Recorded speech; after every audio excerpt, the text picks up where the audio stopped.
Good afternoon, Elder Justice Warriors. Thank you so much for joining us today, this St. Patrick's Day in March. We are joined today by our longtime friend and leader, Paul Greenwood, who is the retired district attorney from San Diego County, who is now enjoying retirement and yet still spreading all of his information. So thanks for coming on today. As a reminder, we have a variety of tools to help you be successful in this series. We have several things. So first of all, we value an interactive session. So if you could just go ahead and start off right now in the chat, add your name and sort of where you're from and maybe what brings you to this webinar today, something that's interesting to you. We also encourage you to type your questions in either the chat or the Q&A, whichever is most convenient to you, and we will get to those at the end of the session. Additionally, we are very fortunate to have ASL interpretation provided by California Department of Social Services. So if you would like to take advantage of that, just feel free to highlight that person in your feed. Additionally, we also have closed captionings. So select the CC icon on your toolbar. We will be back next month on the third Thursday at 12 p.m. Next month, we are going to be talking about different models for housing for older adults who've experienced abuse and neglect. And we're going to hear from some of our colleagues around the country to hear what they're doing about that. And with that, I am pleased to turn it over to our friend and colleague, Paul Greenwood, who's going to do a bit of a retrospective and talk about what he has seen over the life and breadth of his career and where we're looking to next in the fight for elder justice. Paul, I'm pleased to turn it over to you today. Well, thank you very much, Nicole, and thank you all for joining us today. I believe this is my third presentation for Lunch and Learn, and I'm very grateful for this opportunity. And I have to tell you that this is indeed a very different type of presentation that I've ever given before in my certainly 25 years as a prosecutor, and even before that, doing other legal stuff. And the reason is because I am at a point in my life where I am becoming very reflective. And the major reason for that is because this week I actually celebrated my 70th birthday. And as I was coming up to this milestone in my life, it did in fact trigger within me a whole slew of different reflections on life. I think there are times in our lives when we go through milestones. Maybe you've gone through this with COVID. For me, it was approaching this new decade and looking back, but also looking at where I am today and looking ahead to the next decade. So I hope you will bear with me as I give you what I call a potpourri, a smorgasbord of different thoughts, of different ideas, of different reflections that have been flashing through my mind over the last few weeks.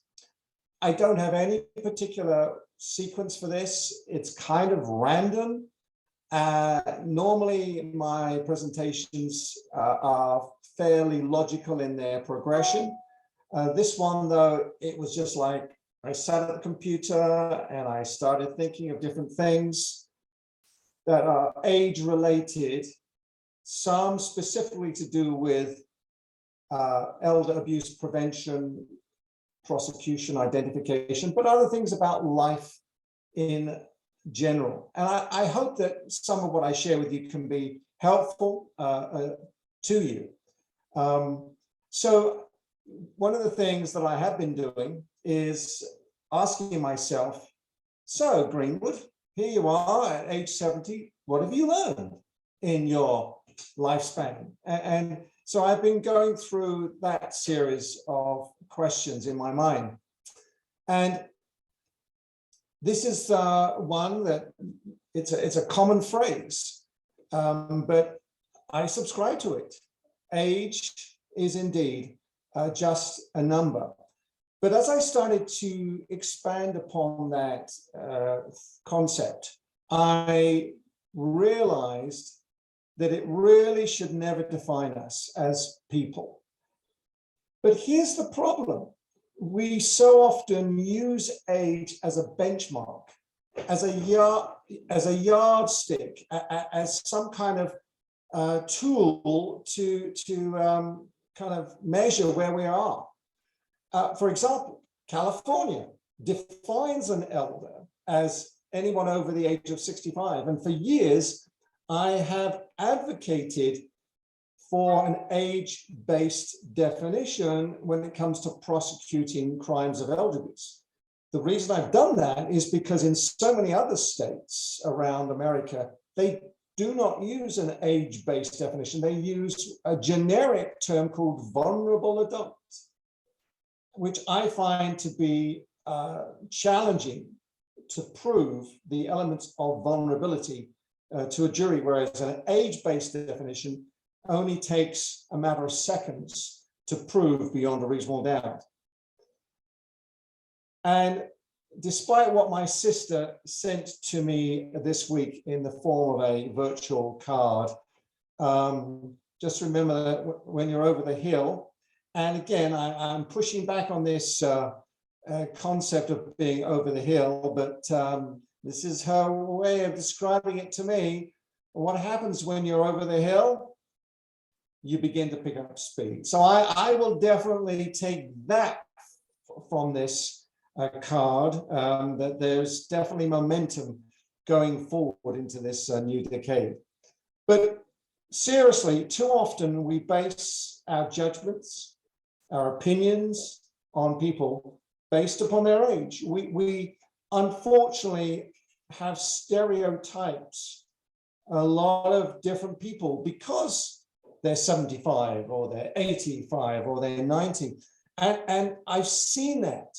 I've seen that so many times during my prosecutorial career, when I've talked to other prosecutors, when I've talked to well-meaning detectives and police officers in law enforcement. But here's what I have found time and time again. And I don't think this is just peculiar to San Diego County. I think this is widespread. I've had so many prosecutors and detectives tell me, well, Greenwood, I mean, look at your victim. She's 92.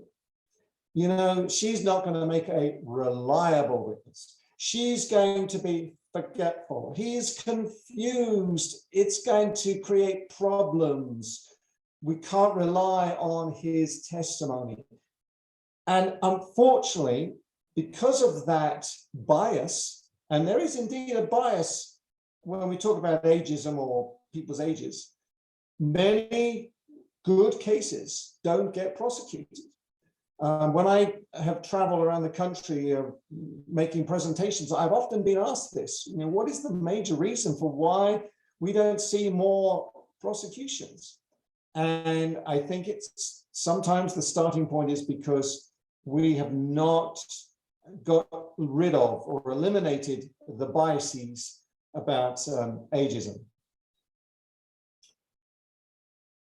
And then I've been thinking about what is important in my life. As I look back on a career in law of stretching over 40 years, what to me is important in my life?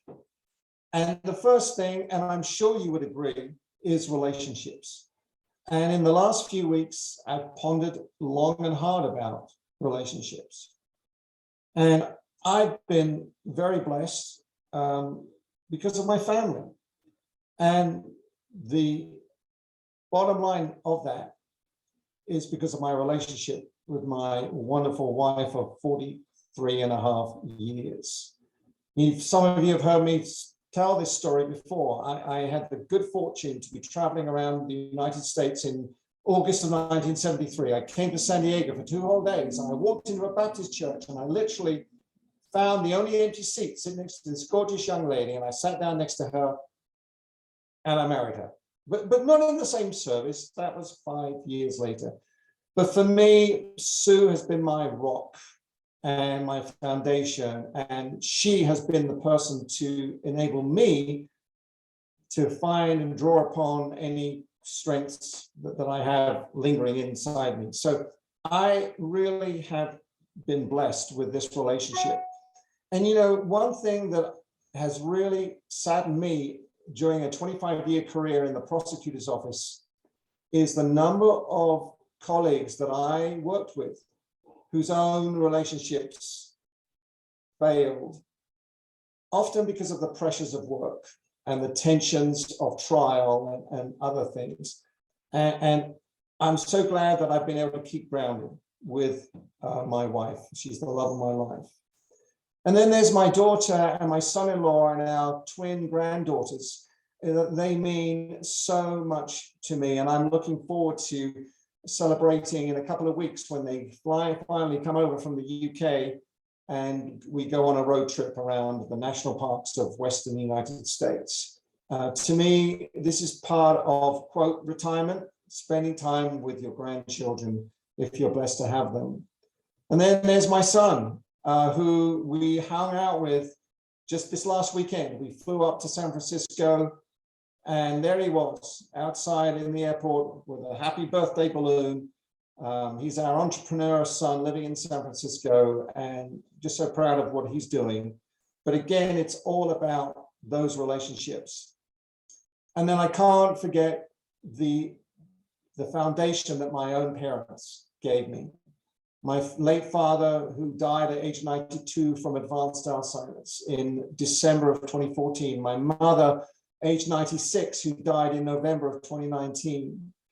They were truly a tremendous role models to me.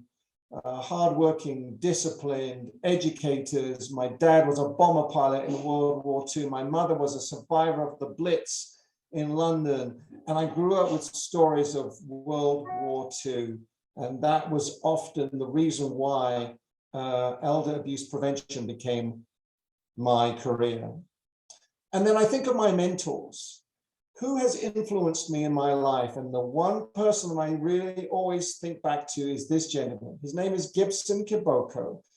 After law school, I went and served with the UK equivalent of Peace Corps. And I was sent out to a tiny little village in Kenya, no electricity, no running water. And I was there for 2 years as a teacher. And this man became my friend, my mentor, my companion. He taught me more than anybody else how you overcome barriers of culture, of language, of race. And I owe him so much. I've also learned, especially in the last 4 years since leaving the DA's office, the importance of exercise. The 3-mile walks that my wife and I have been able to do pretty much 5 times a week has been extraordinary. To get out into the fresh air, to appreciate the scenery around us, and then nutrition, to eat right, to have lost 30 pounds since I left the DA's office, to feel as fit as I can. And as part of exercise too, to in the last year to have actually, and it's not a fad with me, it's a real thing, the Peloton bicycle. I just love that thing with music and pedaling. And then trying, and I still haven't learned the technique to do it correctly, but trying as best I can to balance work and play. You know, we've all heard that story of somebody on their deathbed, any regrets? And the regret is, I wish I had spent more time doing the fun things with my family or with my partners or whatever it is. Certainly less time on the work. So it's important to keep a good perspective on that. I've also learned that we shouldn't wait until a eulogy to express our feelings about somebody.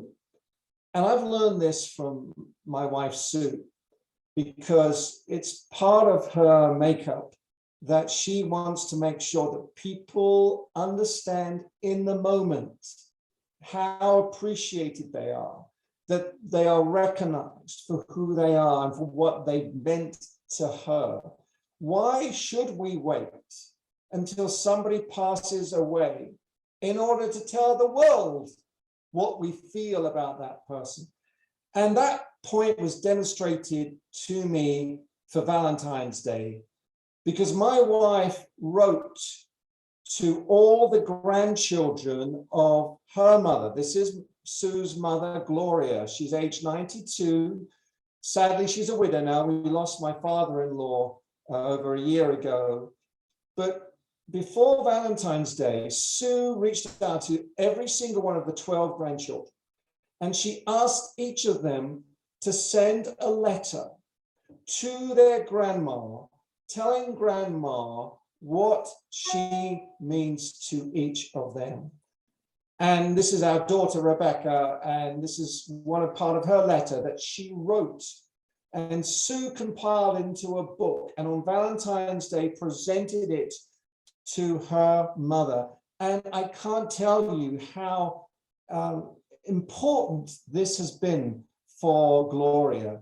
She keeps looking at it. She keeps referring to it visually and poring over every word.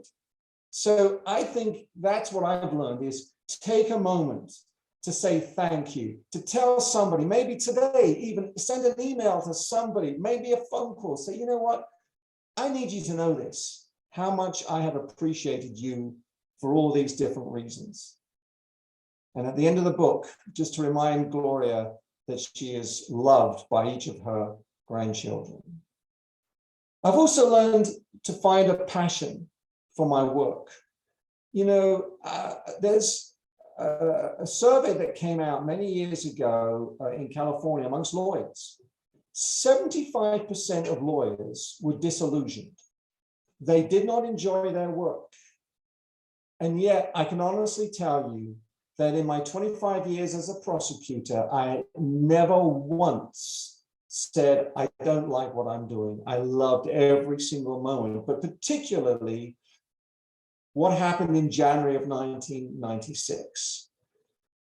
Because back then, I got the call from my boss, the elected district attorney, calling me into his office. And I could tell he was not happy, and I didn't know why. And he told me, Greenwood, I've just had a very troubling phone call from Adult Protective Services. And I said, who are they? He says, I don't know, except I know they're upset. I said, what about?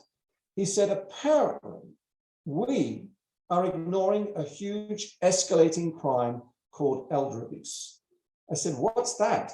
He said, I don't know, but you're about to find out, because I've just appointed you on the telephone with APS as our first ever designated prosecutor handling elder abuse crimes.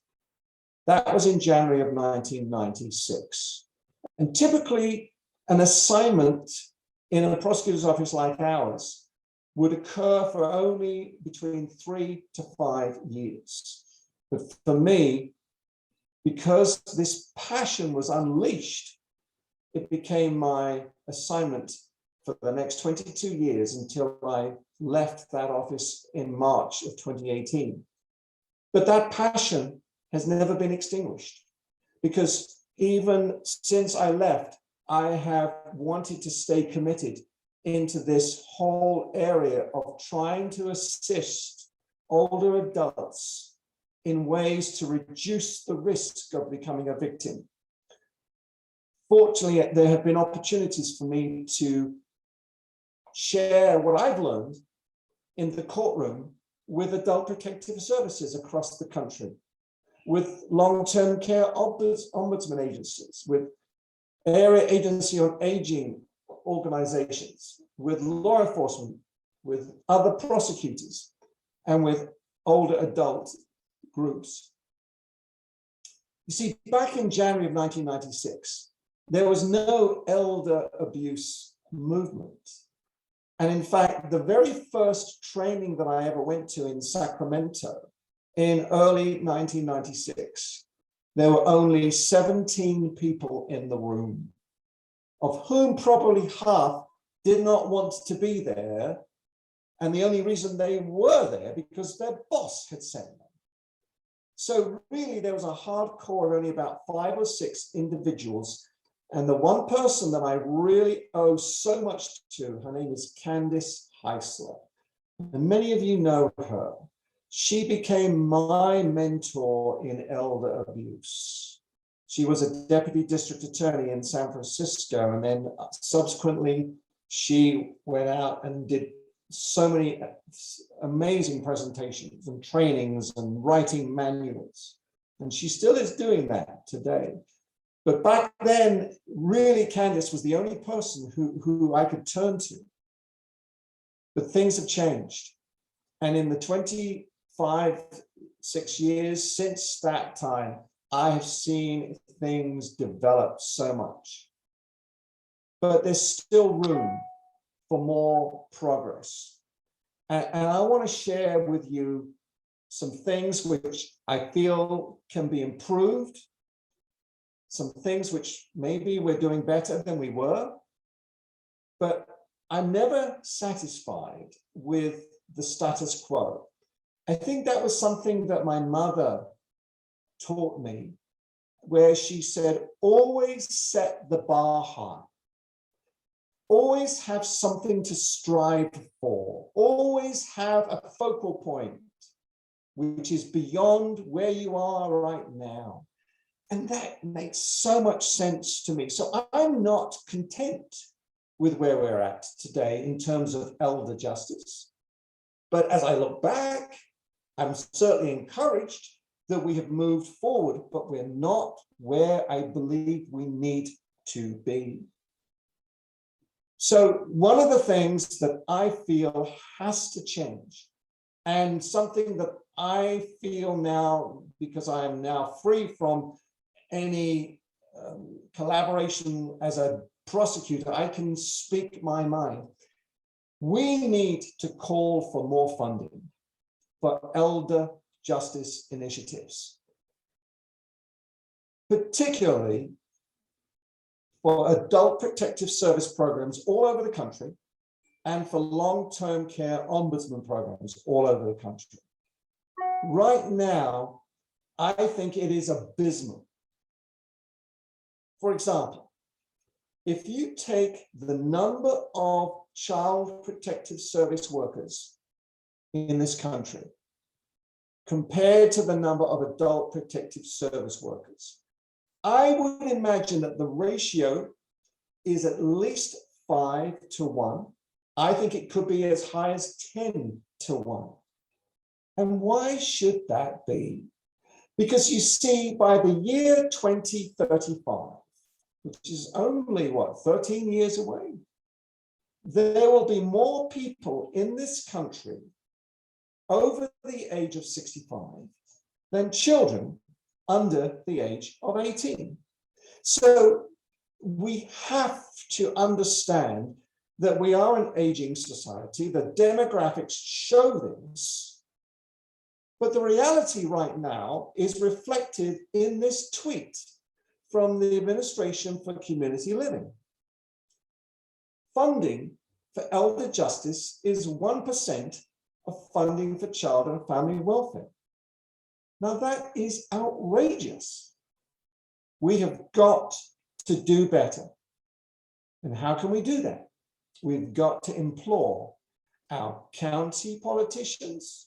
So in California, that would be our boards of supervisors, to let them know that they need to fund county programs where they can. We need to address our state legislature, our assembly and Senate members. And on a federal level, we need to contact our federal senators and the House of Representatives and let them know. Thankfully, we've seen some monies being targeted to adult protective service and long-term care ombudsman programs through the pandemic financial packages, but it's not enough. Nowhere near is it enough. So if we are to seriously address the escalating crimes being committed against older adults, and it's only going to get worse. We've got to deal properly with funding. In addition, we need more training for law enforcement. Some of you have seen presentations that I have given to law enforcement in which I have talked about misconceptions that law enforcement often falls into, which prevent them from successfully investigating and then referring cases to prosecutors. It is my hope that within the next 3 to 5 years, every single law enforcement agency within the United States will have received training and familiarity with this phenomenal resource called Eagle. And I really have to give a shout out to the Department of Justice in Washington, D.C., in collaboration with the Administration for Community Living, and particularly for the National Center on Elder Abuse in Southern California. You heard your presenter in January, Dr. Laura Mosqueda, who is the founding member of the National Center of Elder Abuse. And she's ably assisted by so many talented folks, particularly Julie Schoen and others. And this project is absolutely first class. So I'm hoping that if you know law enforcement and you have working relationships with your local law enforcement, please, please, please make sure that they are familiar with this.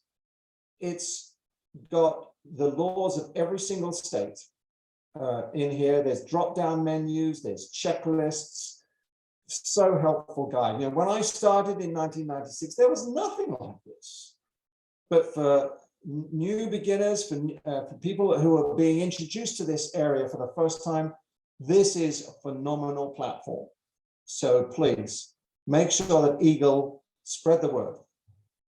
Also, we've got to convince more prosecutor offices to designate somebody, as I call it, to be that person that Adult Protective Services can pick up the phone and call, that person that the ombudsman can speak to, that person that the first responding officer out in the field can call up and say, hey, what do I do with this case?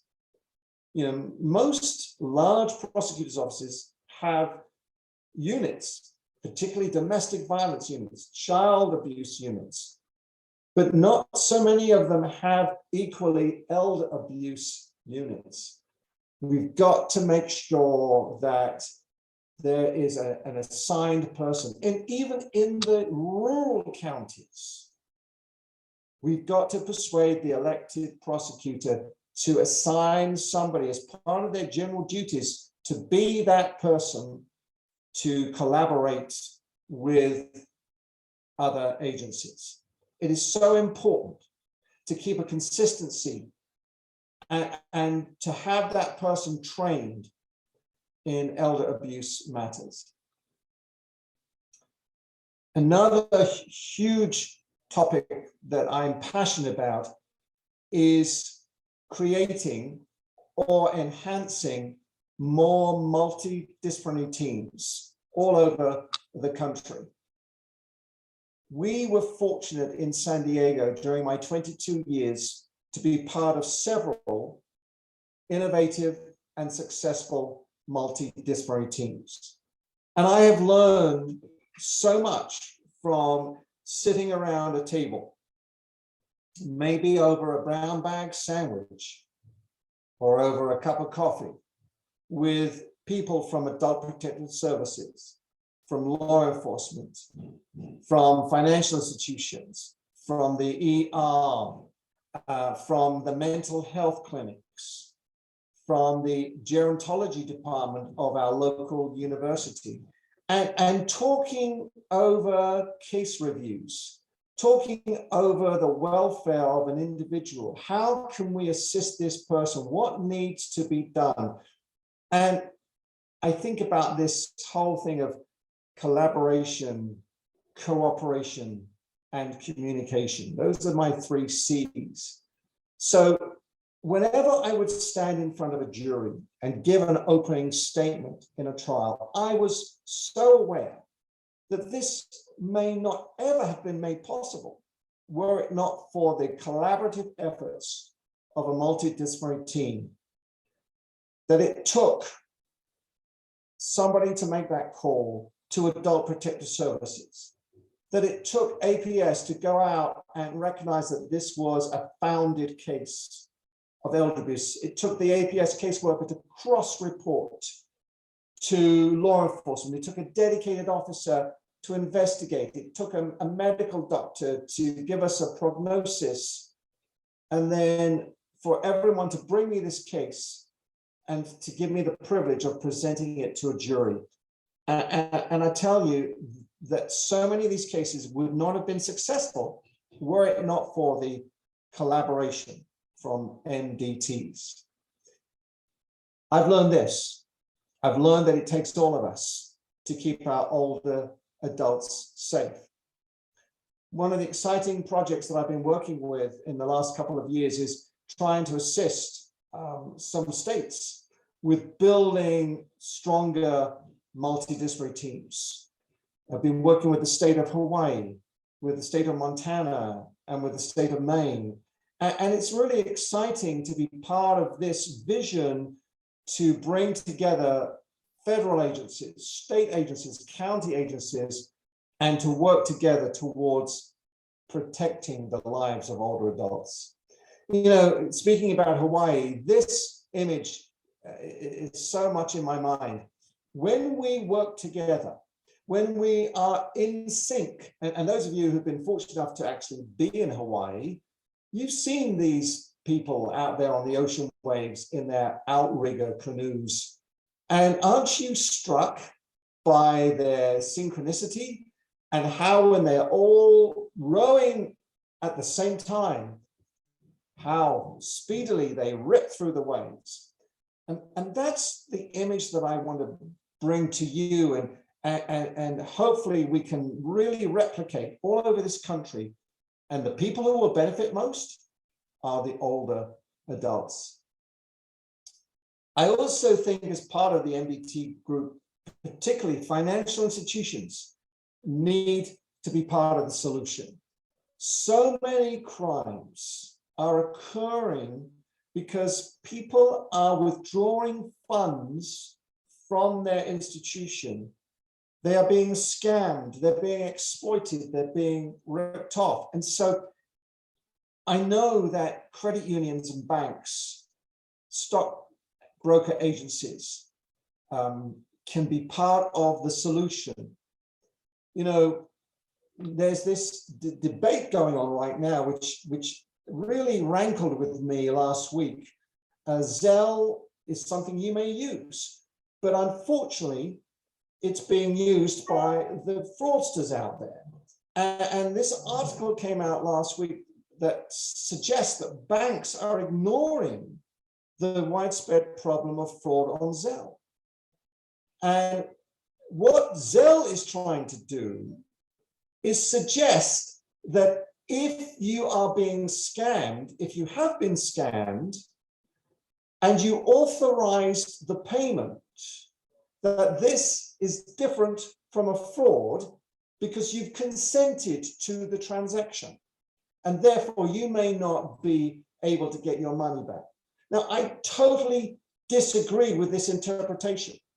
A scam, in my book, is a fraud. And I don't believe that there is such a thing as authorizing the transaction when you are a victim, because you've been tricked, you've been duped, you've been told lies. And the only reason you consented was because you believed what you were being told was the truth. We need more collaboration in investigating and identifying and apprehending scammers. And I'm seeing more and more signs of romance scams out there. And now the scammers are using cryptocurrency. They're asking the victims to purchase cryptocurrency, Bitcoins. And when that happens, it is extremely difficult, if not impossible sometimes, to chase and track the money. Now, we're seeing more different types of scams. Whenever there's a disaster, whenever there's a crisis, the fraudsters go to work. What are we seeing right now? We're seeing a plethora of scams being perpetrated by the fraudsters in order to get you and I to give money to what we believe is the Ukraine relief efforts, but it's going into the pockets of scammers and fraudsters. We're seeing also the new scam, or fairly new scam, of using fake QR codes. The fraudsters are actually posting these fake QR codes onto shop windows and other places. And when you are applying your phone to that, it's then connecting you to the fraudsters, and then they can apparently infiltrate the information from your phone. And we need to tell everyone about Glenda Sign. Now, I'm just realizing, Nicole and others on the technical side, that I didn't click the button for videos. And I'm not sure if this is going to come out, but I'm going to play it for you. But if it does, if the sound doesn't come out, can you let me know and I'll stop it? My name is Glenda and I'm 81 years old. In 2014, I met the love of my life online, and he told me that he was a US citizen and was working in Nigeria. He asked me for money to help with his business and help leave Nigeria.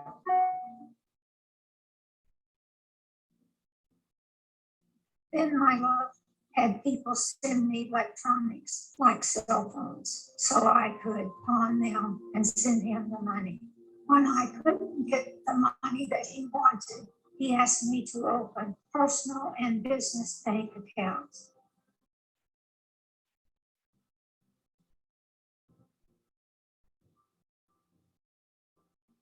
Since 2015, bank employees, local police officers, and federal agents told me that my love was a scam and that I needed to stop or I could go to jail. I didn't listen to anyone else but my love, the love I've never seen nor spoken to. Now I don't have a choice of whom I'll listen to.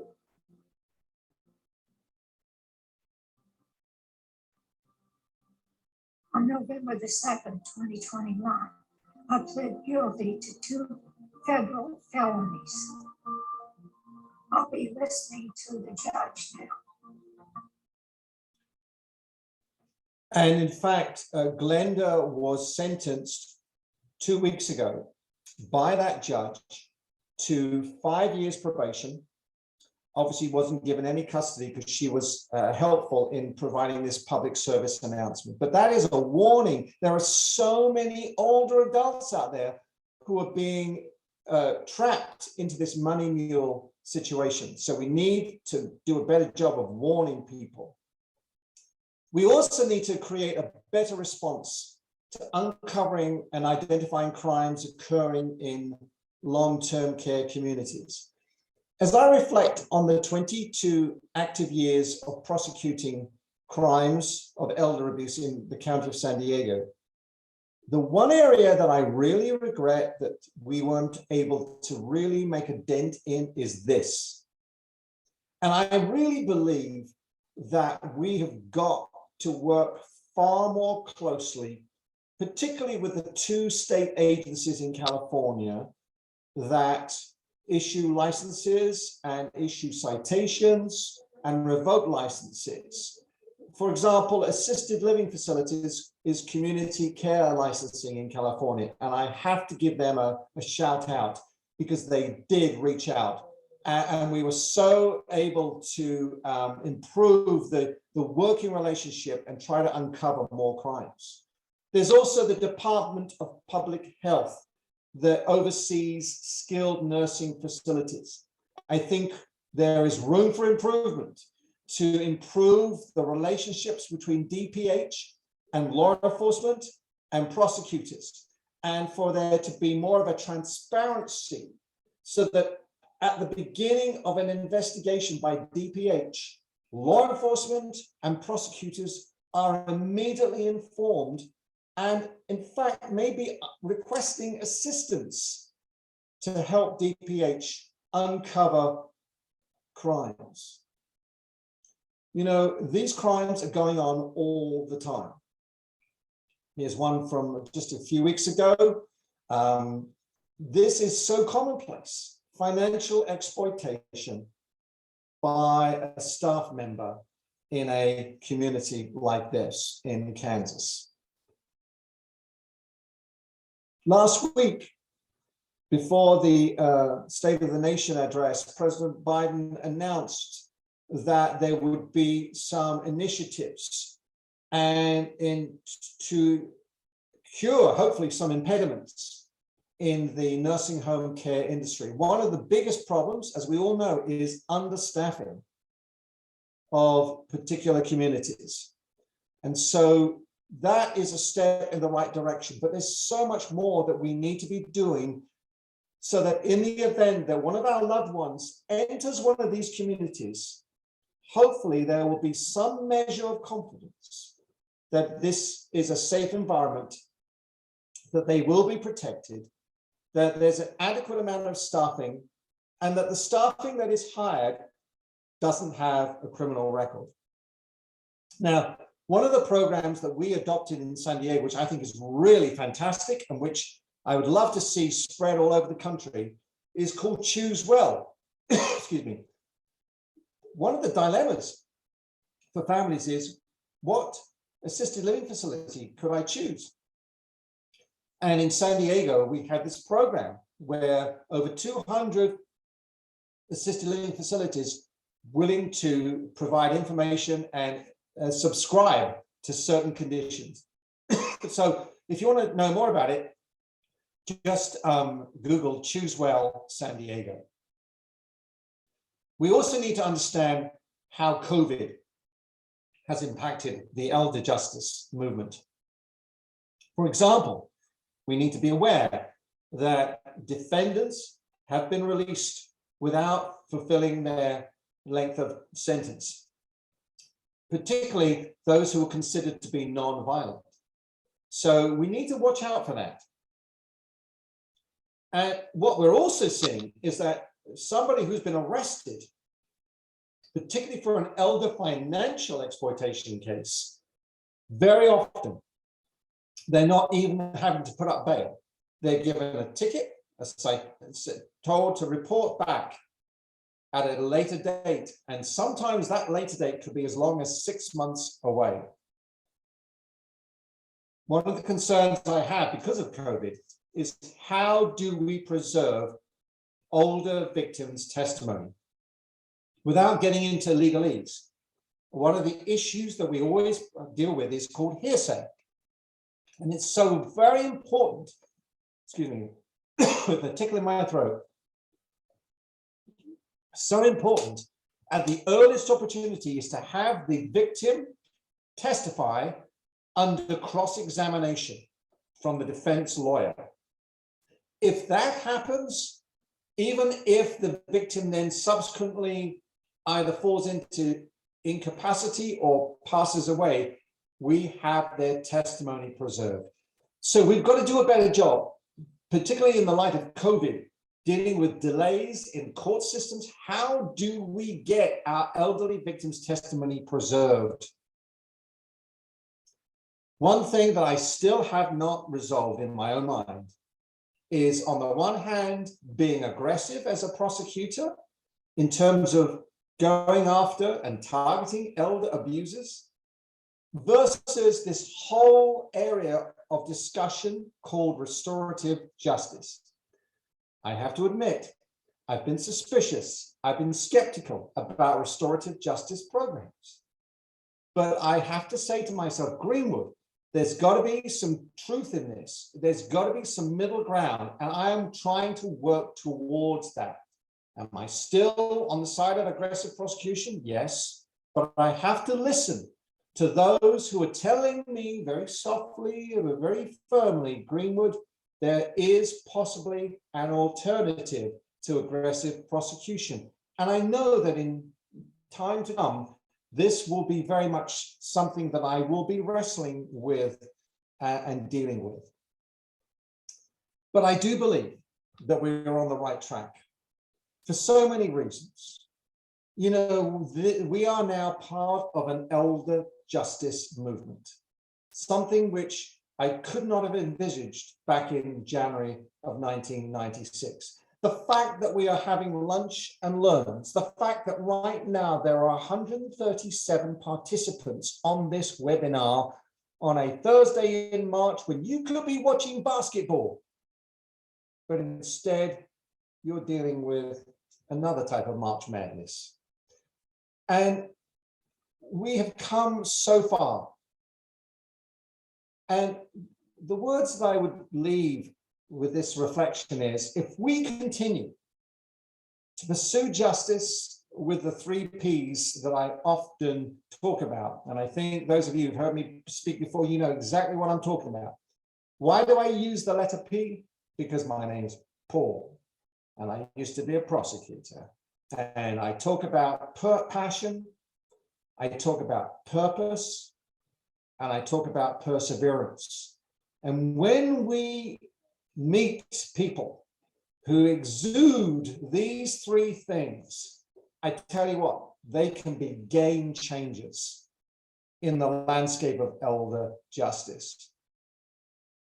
If we continue also to not accept the status quo, don't be accepting of where we are right now. Please always look for something more. And I'm not talking about being dissatisfied with life, but I'm talking on a professional level. Don't just accept what we have. We can do better. And I know we will do better as we continue to collaborate together. And my final point is this: if we continue to always ask questions, you know, the art of questioning seems to me to be a dying art. The example I like to refer to is one where I've learned over years and years of being in the courtroom, doing direct examination of witnesses or cross-examination of witnesses. In law school, they used to teach us that don't ever ask a question of a witness to which you do not already know the answer. Now, I frankly find that boring and uncreative, if that's a word. And so I would always ask questions in the courtroom of a witness to which I would have no clue which way it was going to go. Sometimes it could hurt my case. Oftentimes it would actually enhance the case. And there were times when the defense attorney would get upset with me because they'd be looking through all their discovery and they could not find an interview where the witness had been stating these facts that they had just told in response to my question. And so the judge would tell me and the defense attorney to take the witness outside, away from the jury, and talk to the witness. And we would do that. And we would say this: why is it that today is the first time you've ever mentioned this? And the answer was always the same: nobody ever asked me that before. The longer I've been in this business, the more I accept the fact that people know more than we give them credit for. And the only way we're going to find out information that can enhance our case or weaken our case, and actually weakening the case is not a bad thing, because none of us want to be prosecuting an innocent party. So if it actually points towards not guilty, so be it. But inevitably, if we ask the questions, we will find out more. And so before we take questions, and I hope there will be questions, this is my contact information. This is my name, obviously Paul at greenwoodlawcorp.com. I have a website. Just type in greenwoodlawcorp.com and it will explain to you what I'm involved in now. 2 prongs. One prong is training, doing presentations. And if you feel that there's a presentation that I can give to your group, to your agency, I would be delighted and thrilled to do it. If it's in person, even better, as COVID disappears, hopefully. And secondly, I've offered myself in some limited situations as a witness, an expert witness in any kind of civil or criminal case involving allegations of elder abuse. So with that, I'm going to hand it back to Nicole and see if we have any questions that we can take. Paul, thank you so much. That was really exciting to hear you talk about the transitions of your career and how you've seen the elder justice field and community come together. It's, as someone who came in later than 1996, it's good to know the foundations that were laid so long before that and how we still work together to achieve our goals. I also just want to say thank you for bringing up the part that you talked about how it can be so easy to get frustrated and stressed and feel like you're not effective, and why it's important to have lives outside of work.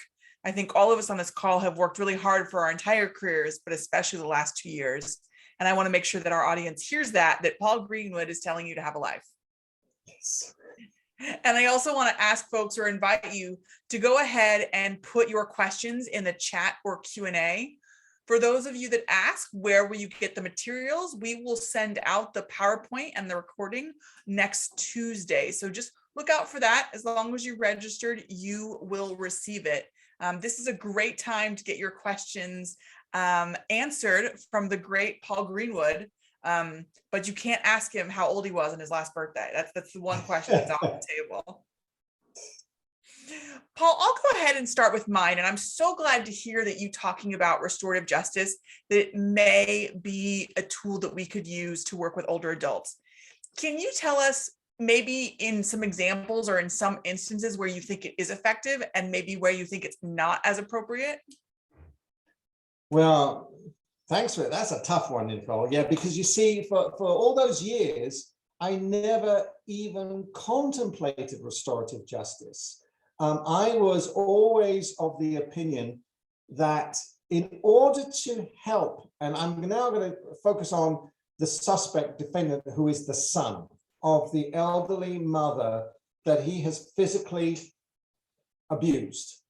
And he financially exploited her by stealing her jewelry and pawning it at the local pawn shop. And then when she found out, she confronted him and he smacks her in the face, or he pushes her and she breaks her hip.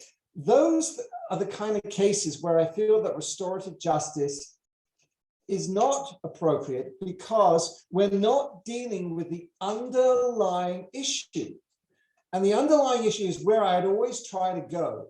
I would ask the mother, why did he want to steal your jewelry? What is his problem? What is his addiction?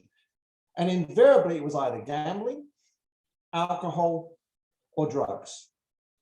And we would then have this discussion with the victim.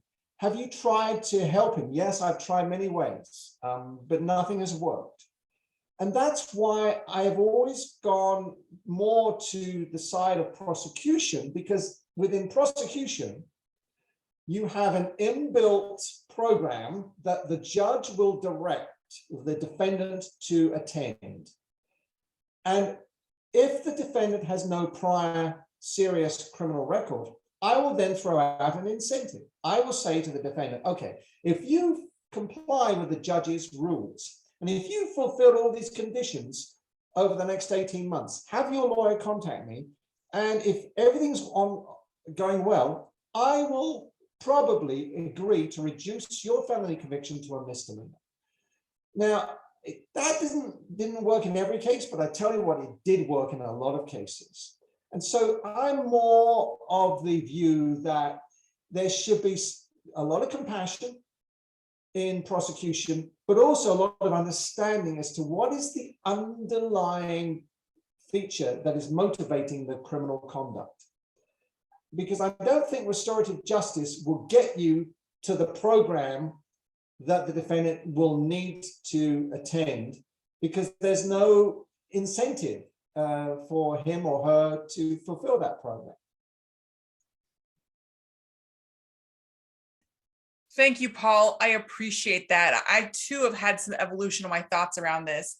I also wonder if we could offer that when it works well, it's when there's a family around the situation who recognize that what happened is wrong, is committed to making sure it doesn't happen again, but wants to keep the family relationship. I think that's been a really, where I've seen it most effective is when it's not just two people, but a family or community that's really ready to address this together. True. Well, with that, Paul, we're getting ready to sign off. Do you have any last words for us? Well, I just want to thank everyone for being part of the movement. And this is a movement which I believe is heading in the right direction. But we also need to face reality. There's going to be more and more of these crimes out there. As we come out of the other side, hopefully, of COVID, as more and more people get back to what we call pre-COVID type work environments, as more and more adult protective service workers get into people's homes, undoubtedly, we're going to see more and more allegations of different types of elder abuse. I was on a call yesterday with somebody from a financial institution. They are seeing a plethora of reports coming through of scams, of frauds. And so we should be left in no doubt that we are facing potential avalanche of these cases. We mustn't get daunted. We mustn't get overwhelmed. As you said, Nicole, to remind us all, we need to keep a balance, but at the same time, keep striving forward with advocating for our elders, but also advocating for yourselves. You need the resources. Those of you who are out there in the front lines, everybody needs an iPad. Everybody needs a smartphone. Everybody needs training. And this can only be accomplished with appropriate funding on a county, state, and federal level. And the only way that the legislature is going to listen to us is if we collect data, present it to them, and let them know the true blunt facts of what's going on out there in this big wide world.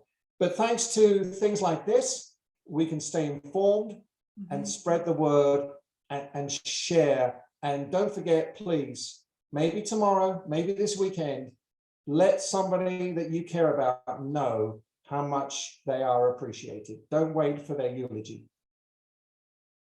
Thank you so much, Paul. I think that is the perfect way to end.